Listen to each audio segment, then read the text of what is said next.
another episode of the Cooperant Learning Podcast. I'm Kyle Steary. We have two really fantastic guests today. We're discussing their paper released in the journal Behavior Modification, entitled Research Patterns in the Treatment of Adults with Problem Behavior and Intellectual and Developmental Disabilities, a Quantitative Systematic Review.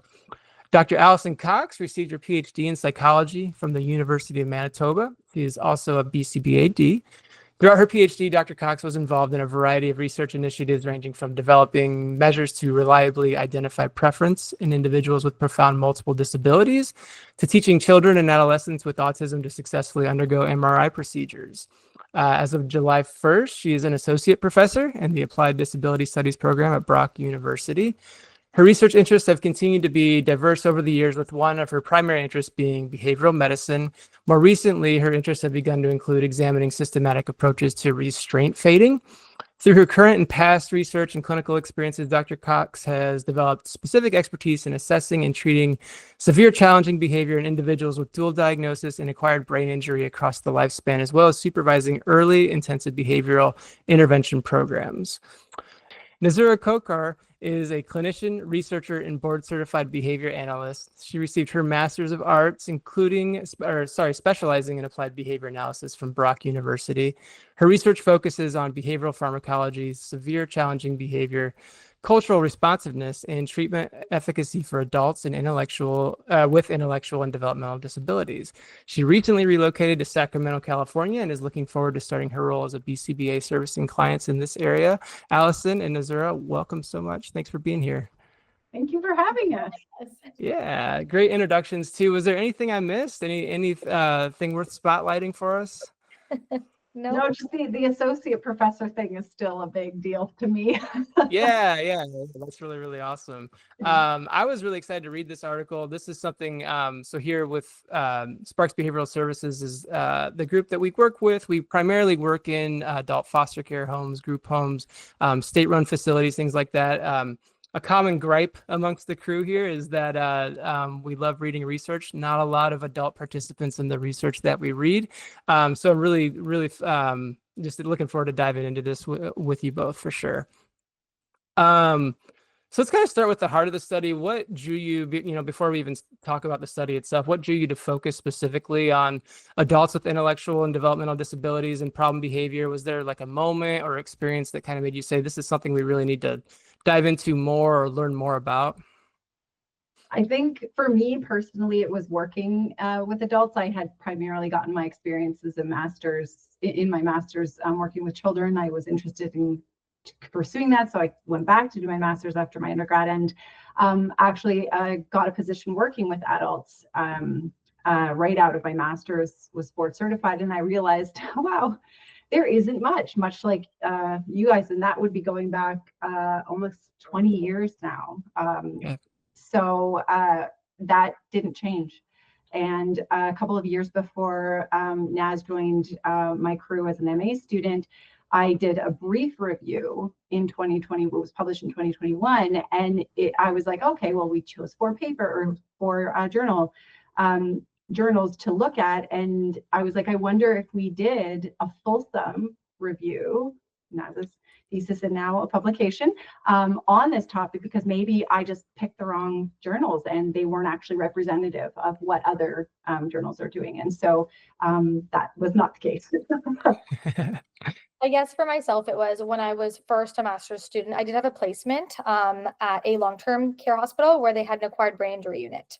And so that's kind of where I like dipped into a little bit with BCBAs, especially working in that type of settings. And I realized that there wasn't much as well. And Dr. Cox was also kind of dipping her feet into some of the clients there as well with another student. So that kind of sparked my interest. So when she suggested it, I was like, you know what? Yeah, let's do it. Because I've also primarily worked with kiddos under 18. Gotcha. And that's probably a pretty common, amongst clinicians, probably a pretty common kind of introduction to ABA in general across the field. So your paper kind of sought to understand where we're at with the research as far as adult participants go. I don't know if it's going to be more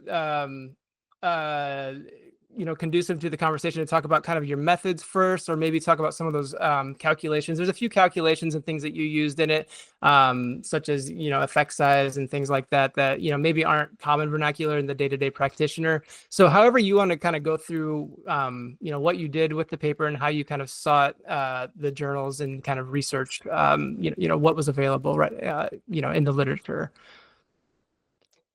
Do you want me to start off with the methods? Yeah. Yeah, that'd be great. Oh yeah. So initially we started off by just looking at like what current reviews are out there, right? We wanted to kind of see what's there, kind of what's the baseline of what's there.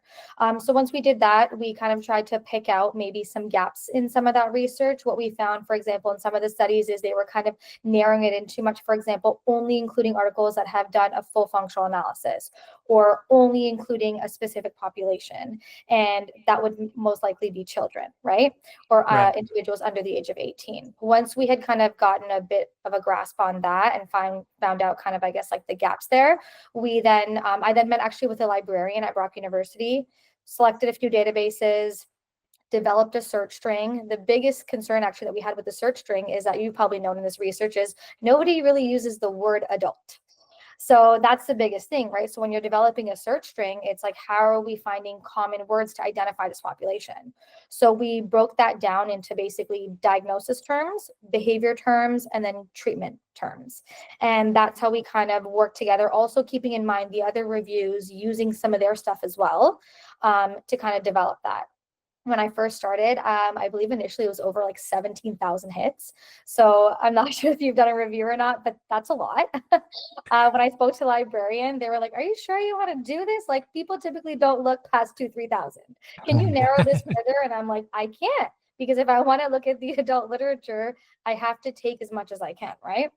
Mhm. So from there, we also selected a 20-year cutoff. Literature does show that it covers most contemporary articles when you do that. From there, we then moved to like title screening, then abstract screening. It's all kind of in the article. It's in a table. I don't want to go too deep into it. I want to keep it pretty surface level. But yeah, so title screening, abstract screening, then methods, right? From there, that's where we really tried to break it down more. So we had it divided with pediatric population and whether or not they were actually dealing with individuals diagnosed with intellectual developmental disabilities. Some of the adult literature does also include individuals with like dementia, Alzheimer's. We didn't want to include any of that, because that wasn't the focus of the study. So for those, myself and the rest of the lab, we worked together. One thing I'm very proud of is the IOA we have on this. We did IOA across a lot of phases, which was very tedious, but I'm glad we did it. Yeah.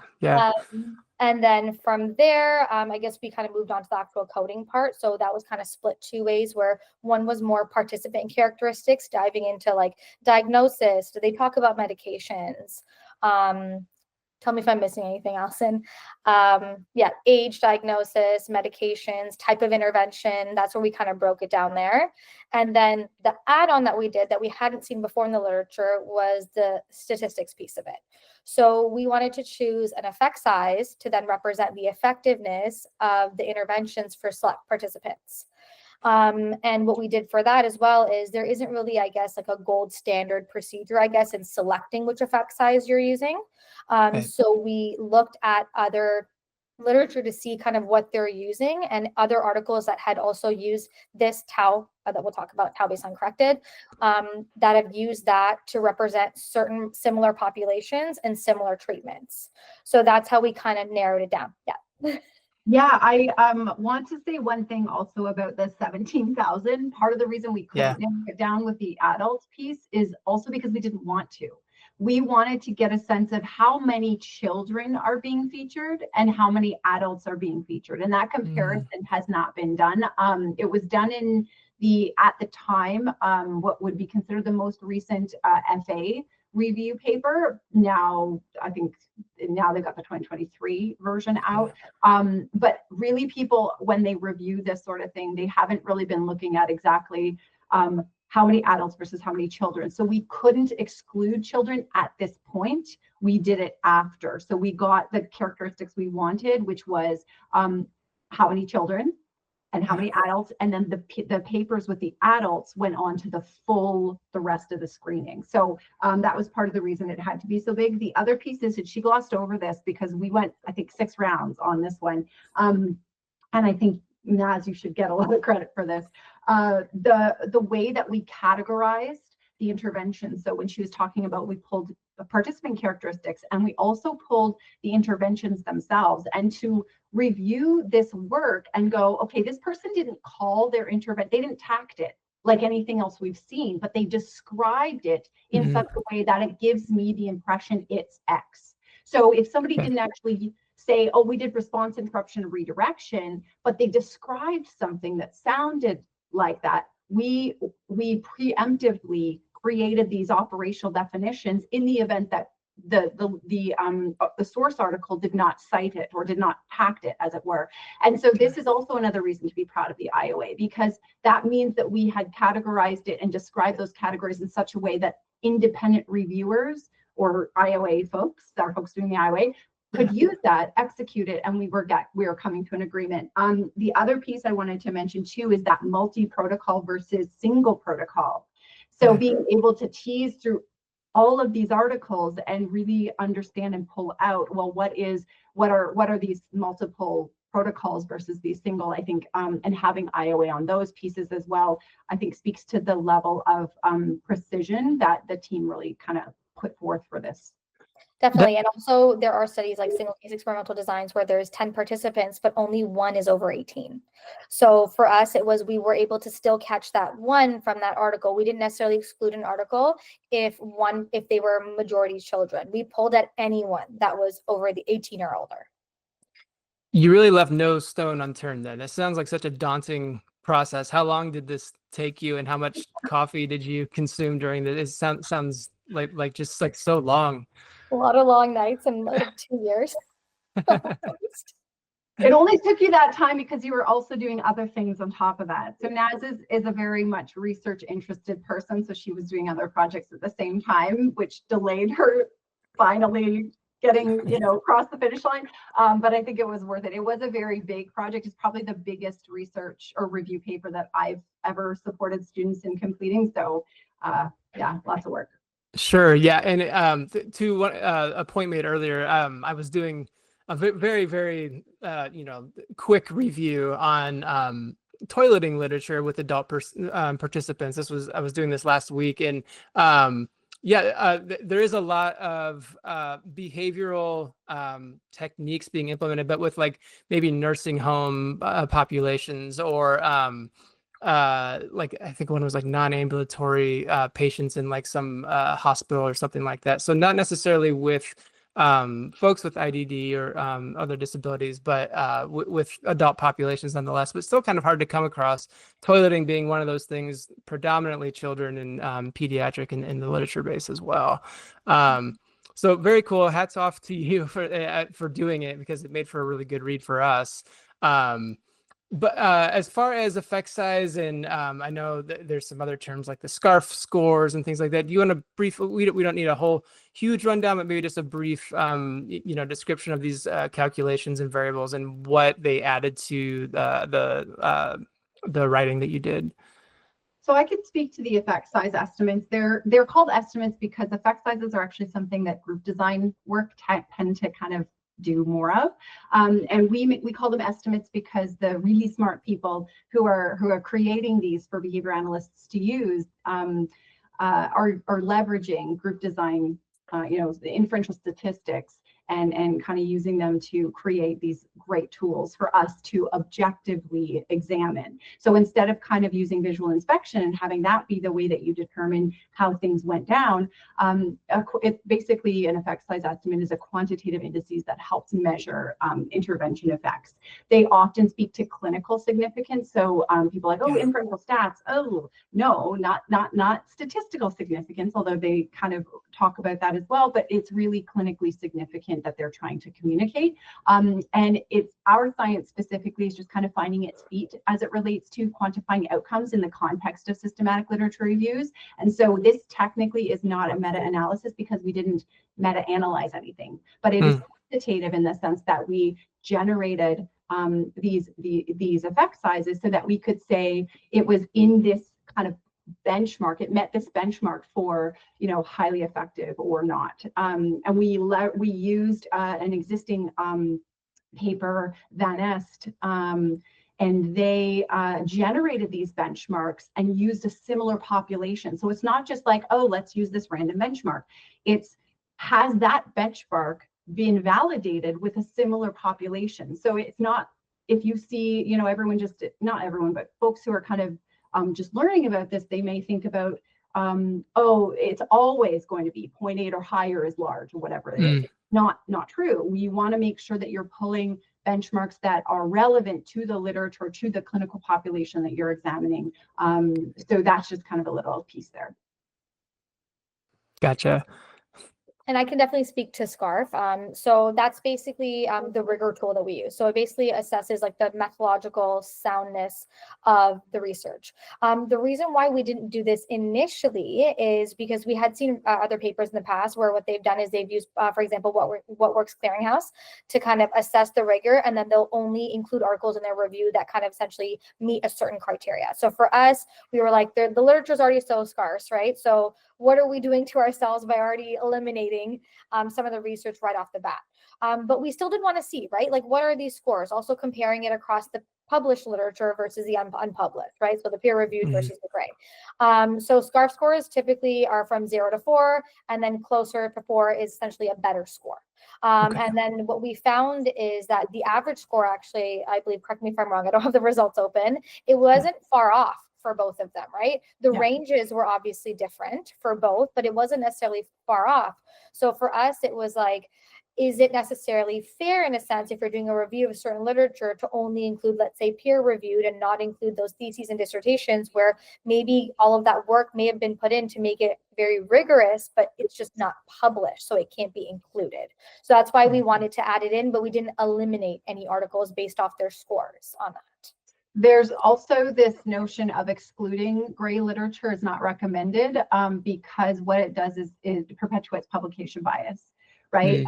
People don't get maybe the results that they want to see, or, oh, these are null results, let's not publish it. But it has nothing to do with the rigor. So the study gets rejected simply because the outcomes or the results aren't profound.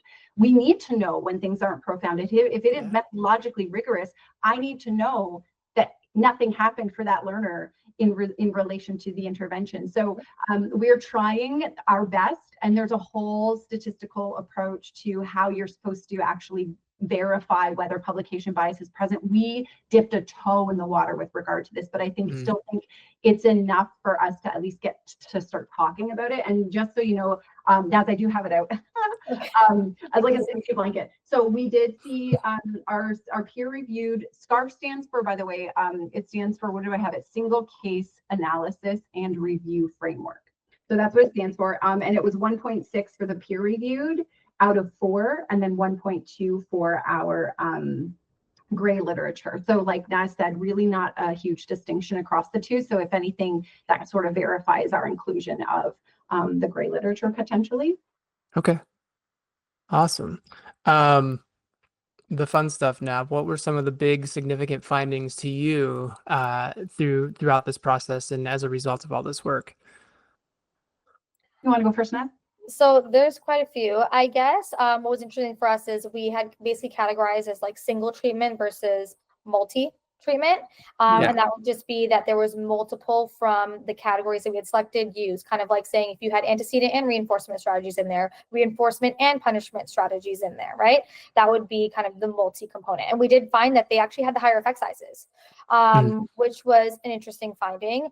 Something that I already knew from before, but was hoping for better, was the low prevalence of the maintenance and generalization. It's just so concerning. And as a field, we really need to address this. But I maybe had some higher hopes for that. Another one that really came to mind for me was the inconsistent use of FAs. So again, not to say like it is difficult, especially in some of those settings. Alison, we can talk about that as well. But it's just, I kind of expected a little bit more because there's such little research. Maybe I went into it, I don't know about you, Alison, thinking because there's so little, maybe it's great. Maybe there's a lot to take from it. That's fair. I actually thought, and it's interesting because I was impressed by the 79% FA. in part because Dr. Valdeep Saini and I published a survey paper in 2020, and we surveyed clinicians, behavior analysts across Canada. There was an American paper done in 2015 by Oliver, but we were like, hey, what are Canadian practitioners doing? So we did that. And we uncovered that 33.6% reported relying on an FA outcome when they're generating an intervention. So like a third of folks who are BCBA, even though they were saying, we know it's important, but they're not doing it. And so and that was practitioners or researchers? BCBA. Okay.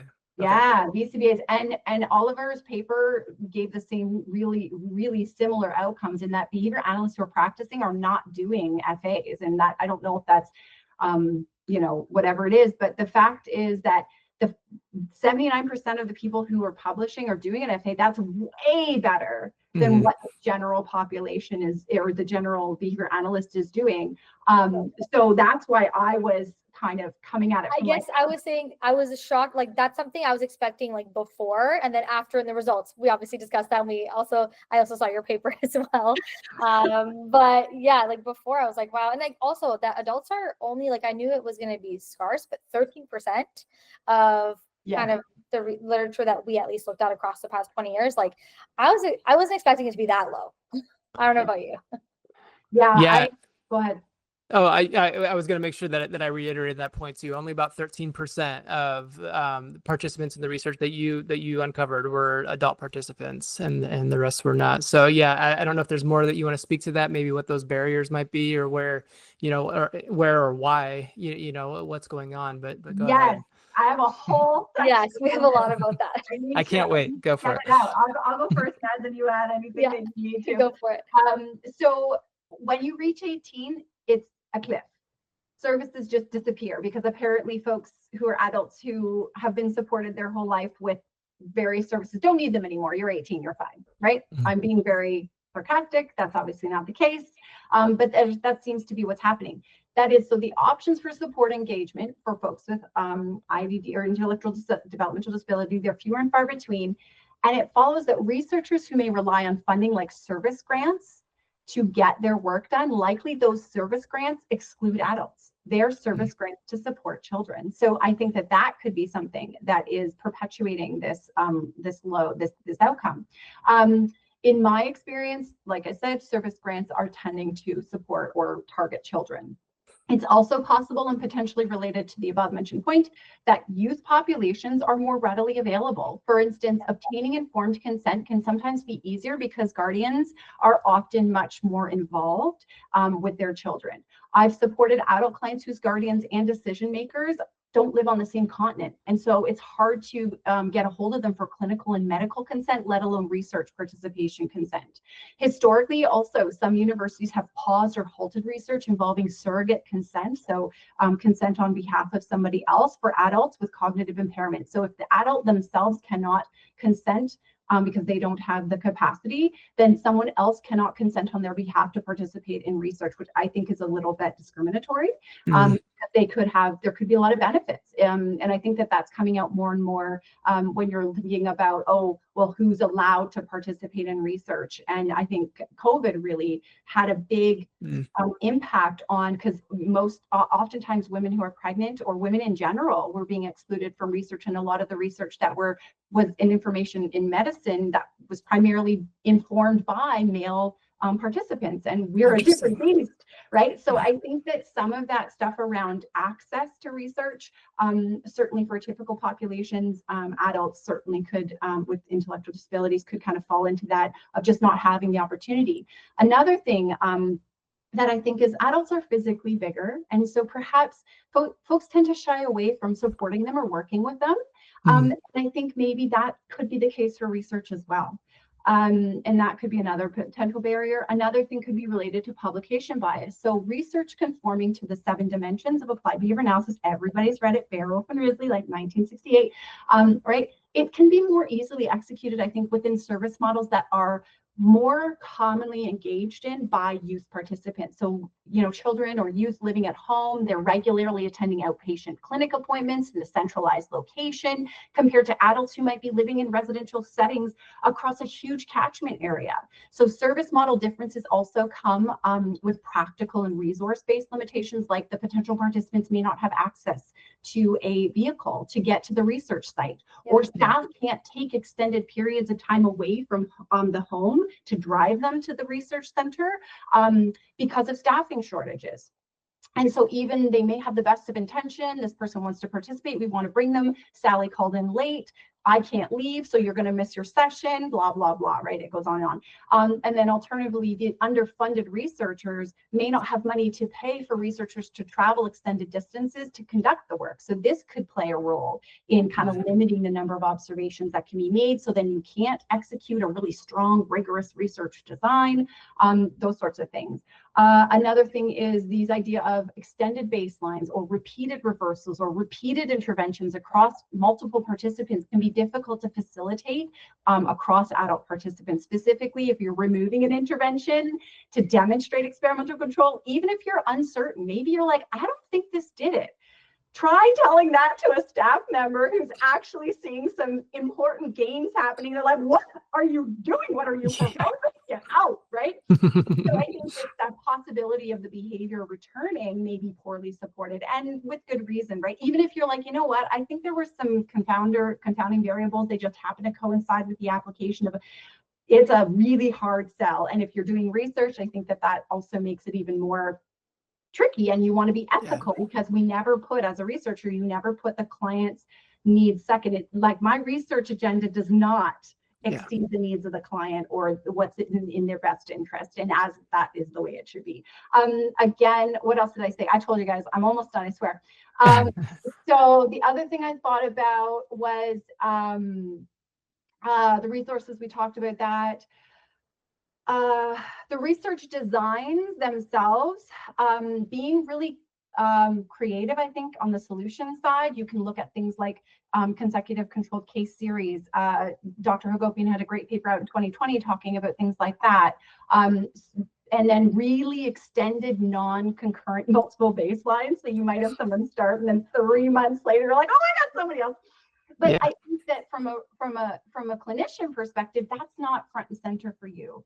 And you don't necessarily have time carved out in your schedule to be able to go, oh, hey, this would be a great research project. Let's get someone extra in here to do IOA. So I think that sometimes the clinicians are the best person to kind of lead these initiatives, but they don't have those relationships with universities who could build in some opportunity. And I'll get into kind of how to fix it.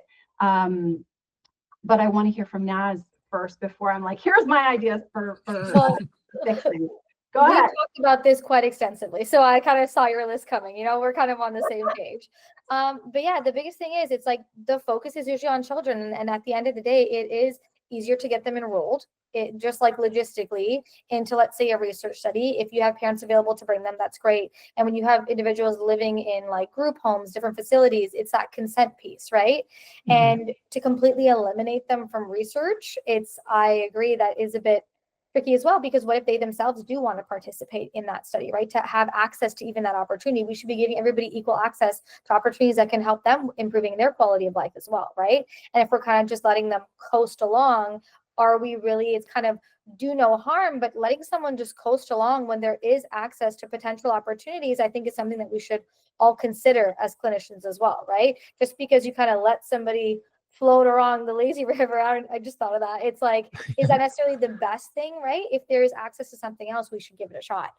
And again, it's just, we need to have different opportunities for like collaboration, right? To include these individuals, because like Dr. Cox said, just because you're 18 doesn't mean you fall off the face of this earth, right? You're still an active member of society, and we should think of it as a whole, like a collective perspective on it, right? Not just individualistic, like, oh, that's just not my problem, right? So I think that, like we just need to do a lot more, like as a field as well. And there are those logistical things too. Like it is true, when I was at that long-term care facility with those individuals with acquired brain injuries, it was scary. I'm only 5'1". So at the end of the day, right, depending on what's going on there, it is safety as well, right? And liability, and maybe not everyone's willing to kind of get trained or even have enough staff to go in there. Yeah, for sure. From a practitioner standpoint, so much of this, resounds with me. It just, that safety piece alone, talking about extinction or, talking about, hey, it might be a little worse before it gets better. And then that feeling of guilt, like, and now I'm going to go home and you guys are going to be the ones to do this. And, going in with that idea, hey, this is really working, but I really want to have some good, internal validity here. Let's go back to how things were. Like, we don't even care why it's working, we are just glad that nobody's getting hurt anymore. Do you think some of those constraints that you mentioned, Alison, you went through a lot of them, do you think some of those have to do with why maintenance probes and the running of functional analyses and things like that maybe are omitted in some of the research? I know probably from a practitioner standpoint, those are often skipped too in the adult world. Do you think those constraints have to do with those variables as well? I think the constraints are a couple of, like, the maintenance piece. I think there's a couple of contingencies that are functioning with researchers. If you're not tenured, I don't want to stick around for 2 years working on this project when I've got 7 other irons in the fire, because I need to keep my job, right? Like, I'm making very glib of all of this, but it is a very serious consideration for a researcher. How long am I going to stick this out? And the other thing with generalization, again, it's, if this is a client with problem behavior, am I going to take, where are the 3 settings that I'm going to do baseline in? Am I going to do baseline at the grocery store? No, because they're ripping things off the shelves. They're attacking people in the community. I cannot do that. And so then I don't have a baseline in my across the settings, wherein I might try to just, someone say, oh, well, they wouldn't have had the problem behavior in the grocery store then, I guess, because you don't have baseline, right? And that kind of gets into that de facto gold standard. So I think the gen piece is tricky sometimes if you're dealing with some stuff that's really tough.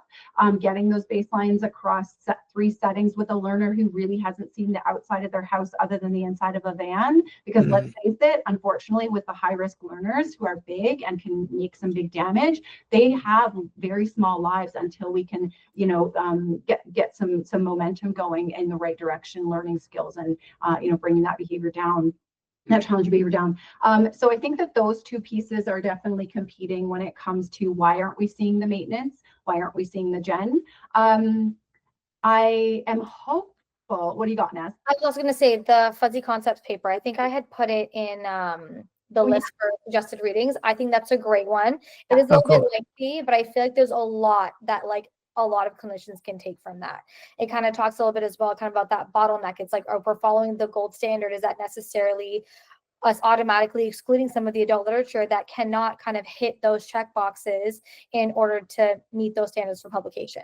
Yeah.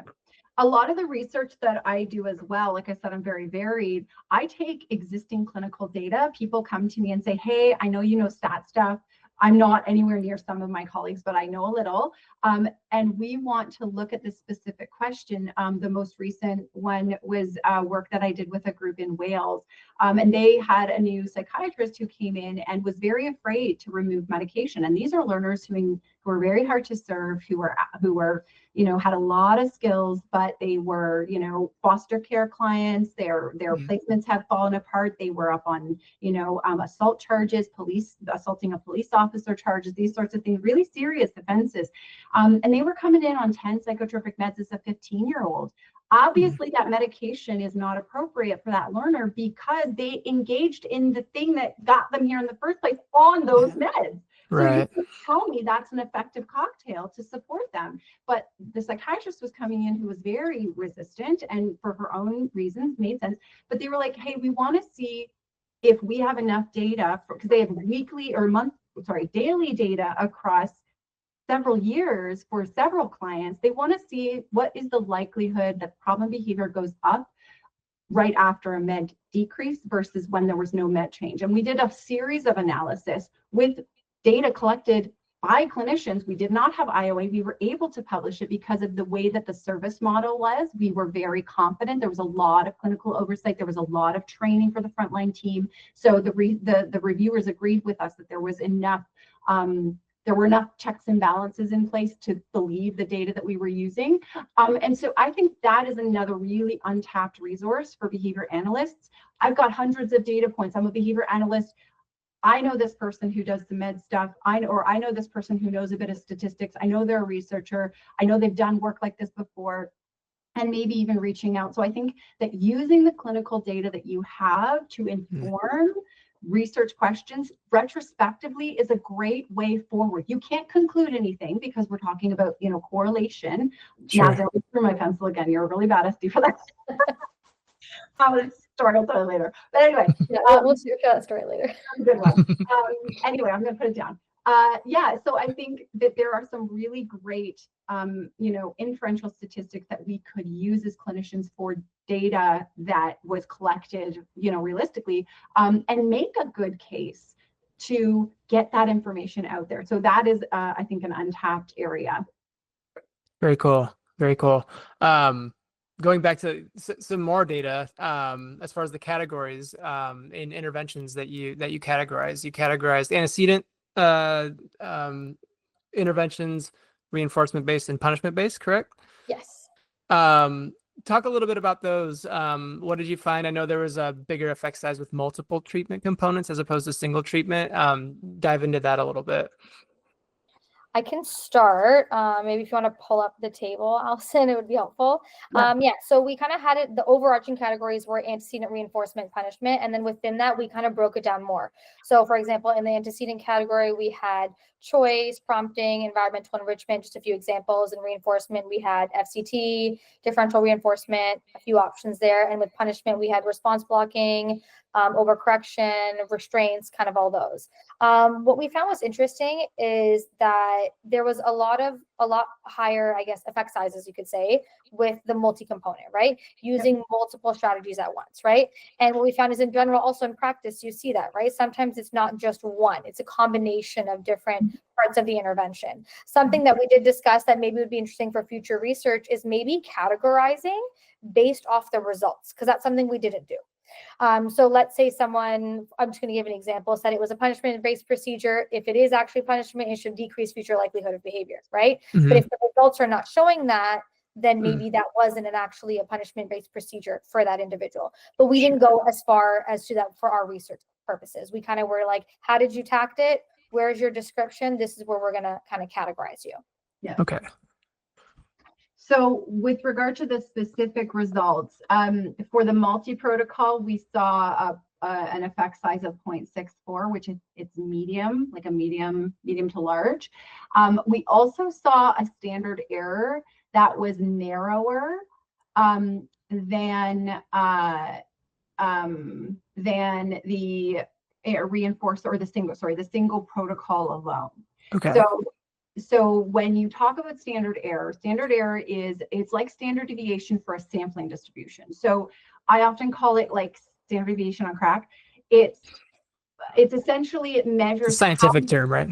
Right, absolutely. I was like, oh yeah, that's great. But I do think we're learning lots today. Yeah. Oh yeah, because the standard deviation kind of gives you the spread outness of the data that you deal with, while the standard error is essentially, it measures the sample, how much the sample mean is likely to vary from the true population mean. So it's the spread outness of the population. Okay. And the smaller a standard error is, it indicates the more accurate representation of the population by the sample that you have. So it suggests, hey, this is probably pretty close. If it's a small standard error or a narrow standard error, a small standard error, it's probably pretty close to what the population kind of would be, what the mean for the population would be. So that's, we tried to kind of interpret the outcomes from all of this contextual information as well, not just, oh, well, the standard error was higher or the effect size was higher, cool, that one wins. But what are the other coefficients that can help us contextualize that coefficient? So I think we also looked at confidence intervals, and that is another way to determine how kind of genuine your outcomes are. And what we did find was that our confidence intervals were narrower when we were looking at punishment plus reinforcement interventions. But the effect sizes were both in the large range. So when we were looking at reinforcement only, they were both around in the large range. But when we were looking at those protocols that had reinforcement and punishment, the confidence intervals were narrower. So that would suggest that it's possible it was kind of a bit more accurate almost of a coefficient, the effect size for that one. Okay. And we didn't talk about the topographies of these behaviors, but it pretty standard, things that, group homes or, other facilities might deal with, things like physical aggression, property destruction.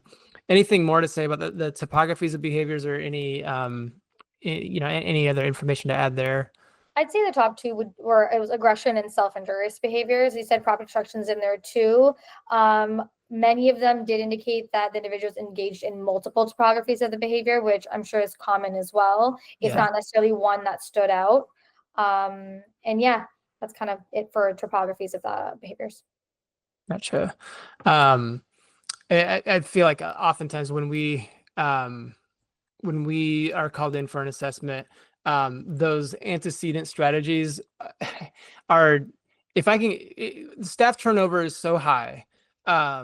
It's often very, very difficult. I get somebody trained up, we sign off on it in service. I come back the next week and I'm like, who are you guys? I've never met you before. There's just a whole new team there.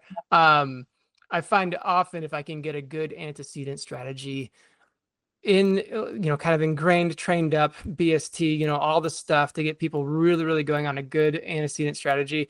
Oftentimes, just having more choice or having, some sort of non-contingent reinforcement or something can be very effective. Am I teaching new skills? No. But anything to say to that? I mean, is that something that's pretty common across? Am I kind of going rogue with that one? The antecedent approaches, according to all of what we pulled together, were applied in isolation across 21% of the sample. So what you're describing, 21% of the cases that we looked at just did that. We didn't separate out effect size. Correct me if I'm wrong, Naz. We didn't separate out effect size according to antecedent, reinforcement, and punishment. We couldn't really pull it apart because let's say the article then would just show the results. They didn't say we found that only the antecedent part, there's no component analysis. I think that's what it's called. There was no component analysis of the interventions. It's a whole nother layer to it. But you are on the right track because the top two were non-contingent reinforcement and choice, right? Those were the top two antecedent strategies that we did find in the literature. Okay. And I'm going off script here, but all these questions are coming to my head now. So sorry if I'm throwing y'all for a loop. Very, very, very cool. I'll get back to this. Opportunities. Alison, you talked a little bit about opportunities for future research. What are your next questions? What kinds of things would you seek to discover now that we've kind of got this paper down and published? Well, I just like to see more adults being featured, just in general, across the board, like you said, with your toileting, even feeding, any literature on teaching an adult to accept you in different foods. Wouldn't that enrich things in a way, especially if, they have such a limited repertoire of the things that they're eating. So I mean, it's easy to sit here and say, well, include them more often. And it's well, how do I access them? So I think maybe the conversation is more about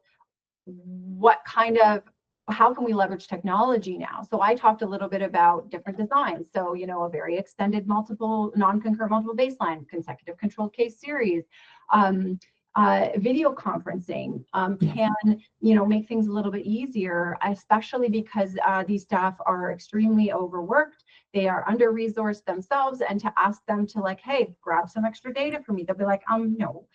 So if there's a way that we can use that, wearable technology, oh my goodness, wearable technology is really a really great way. I know that Leslie Neely at UTSA, University of Texas, San Antonio, she does a lot of good work trying to leverage automation and data collection, as well as using big data analytics. So I think automation, where we're reducing reliance on human raters with calibrated instruments, could really propel the field forward, especially targeting understudied and underserved clinical populations. I think that's a really great way to get started, even just a video recording. So if you happen to have some of the residential settings have video footage at all times, maybe because of the level of risk, maybe because there's elopement risks, maybe for other reasons.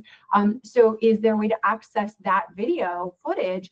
And you could code your data from there if you are doing something that, you're doing these small changes in, maybe you're looking at, if I do antecedent in this one house and I train this, and you're looking, whatever you're looking at. I think those are some great ways. And again, I'm not working in that setting, but I'm almost thinking logistically as well. If you're using that video recording for, let's say, IOA, that could also be used for treatment integrity, right? If somebody's not there, there's so much you can do with that data that isn't necessarily just for research purposes through that video recording, kind of watching it later, even giving it to someone to do remotely based off the ethics of the place and all that, of course. But just that with technology, there's so much we can do, I feel like, with like that data collection piece, because that's the thing. We don't have time. The person who's there all day doesn't have time to do more on top of their job. Sure. Yeah. The calibrated technology you're talking of, is that technology that can like detect the occurrence of a response, or what does that look like exactly? Yeah, so I know they have some prototypes that they're looking at, and I went to a couple of talks last year at ABAI, and they were looking at biofeedback, or I guess bioindicators. Where are you looking at spikes in heart rate, and how does that correlate with the instances of an episode? I think sleep data is a really easy one because it's very well, done now with all of the devices that we have. And I know that, with the work from psychiatry, or with psychiatrists that I've worked at, a lot of them are very interested in sleep, because sometimes that can correlate with an episode of, a relapse episode when it comes to, their psychiatric condition kind of rearing its ugly head if you're looking at things like bipolar or whatever. So I think we're already there with some of these calibrated instruments. I know that some of the technology is still obviously forthcoming. They're looking at to evaluate force using wearable technology. So not necessarily just, frequency, but wouldn't it be great to get the kind of like how heavy or how intense is this episode? Because we've never really been able to measure that. Yeah. Those old operational definitions of magnitude. Can you hear it across the room or something? Right. Audible sound. What is audible? Right. Like. Yep. Tough stuff. Well, that's very cool.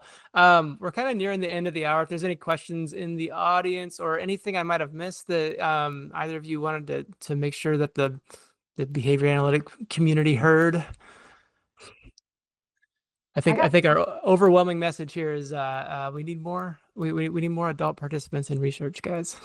And also how like reach out to a researcher who has an interest, because I think that our inability to kind of connect and to provide the resources where we can as researchers, to be like, hey, I know you can't get a staff to do IOA. I can get somebody here to do X, Y, Z. We can, get some ethics going, like ethics clearance, IRB, whatever.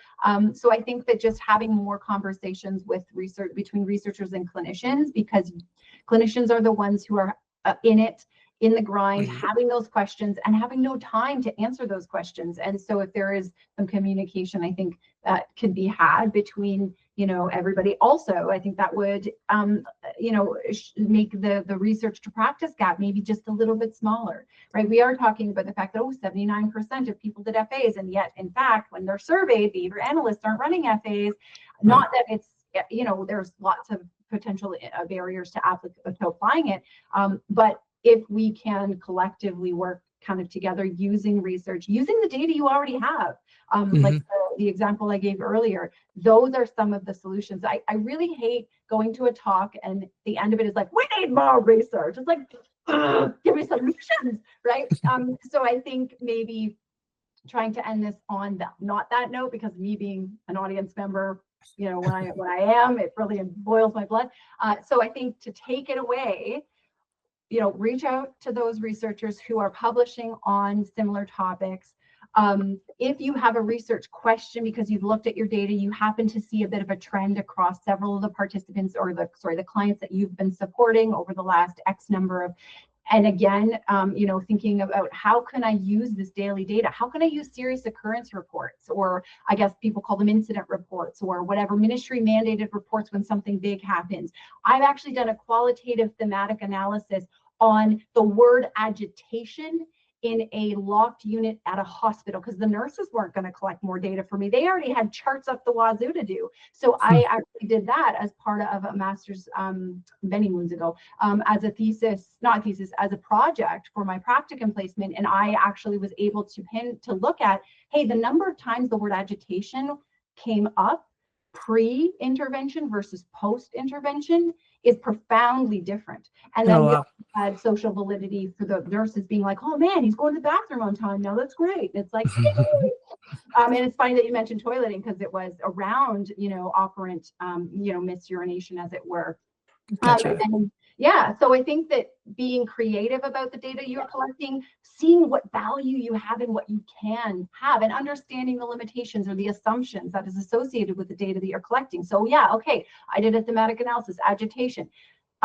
Maybe there are some limitations to the fact that, oh, this person is more inclined to write agitation versus that person. Obviously, those issues are going to be there, but it still is of value to really pull everything you can out of the data you can get, and start to kind of make data-driven decisions from all stuff you've already got. So it's not a loss. You're not at a loss to say, oh, I can't possibly do an operational definition and follow research to a T and this and this and this.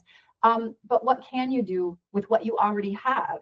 That might be a question that clinicians can be asking. I agree with that. I find that maybe some people just think it's like it's unattainable anyway, so why bother trying, right? I think that's the biggest thing. It's like, oh, why bother? I can't get all the 7 dimensions right. I can't get everything perfect. So what's the point, right?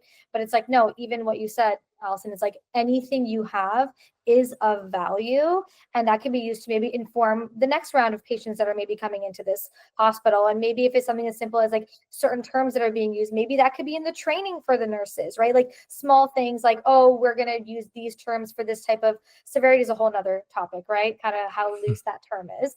But it's like there are ways we can use what we already have without doing additional training or having people do more in the role they're already in because they're already overwhelmed. Even the specialists that work in those locked units as well, right?